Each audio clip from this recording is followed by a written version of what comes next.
Tapi kerja tepat di waktu yang tepat, di industri yang tepat, itu yang bisa bikin kaya.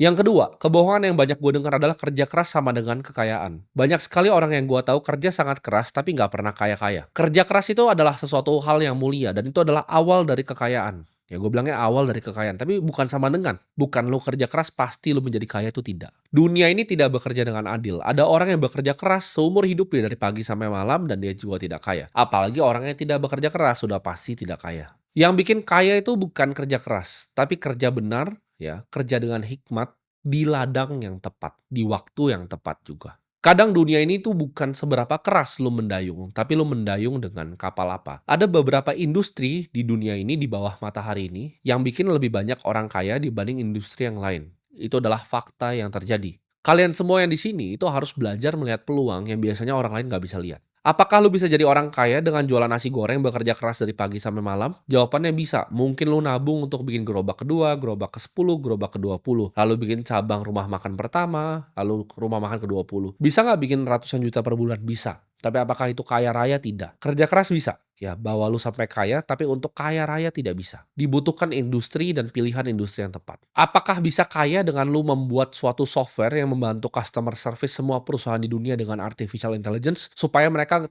bisa pangkas nih 100 customer service-nya diganti AI yang buatan lu, AI agent yang buatan lu, lalu bisa balas semua CS-nya. Contohnya perusahaan seperti Traveloka, CS-nya itu semua pakai perusahaan punya lu. Contohnya seperti perusahaan yang gua punya, semua CS-nya itu pakai software lu. Itu jauh akan lu lebih kaya dibanding lu jual nasi goreng sampai 20 cabang atau 30 cabang. Jadi jawabannya adalah pilihan industrinya. Ada industri seperti finance and investment yang bikin orang tuh banyak sekali yang kaya. Karena investasi itu adalah ujungnya. Banyak yang nanya kenapa gue adalah seorang investor. Awalnya memang gue pedagang dulu ya. Level 1 pedagang, level 2 itu pengusaha, level ketiga baru investor. Semua pengusaha paling kaya di dunia itu ujung-ujungnya jadi investor. Ya, semua orang seperti Bill Gates ujung-ujungnya bikin Cascade Investments. Orang-orang seperti Jeff Bezos ujung-ujungnya bikin Bezos Expeditions. Semua yang usahanya besar sekali, Amancio Ortega, Sergey Brin, semuanya punya yang namanya family office mereka sendiri, even Michael Dell. Jadi kalau orang udah jadi pengusaha level paling tinggi, mereka jadi seorang investor. Mereka bikin family office, mereka harus manage hartanya yang banyak sekali ini. Jadi jawabannya kerja keras itu tidak sama dengan kaya, tapi kerja tepat di waktu yang tepat, di industri yang tepat, itu yang bisa bikin kaya.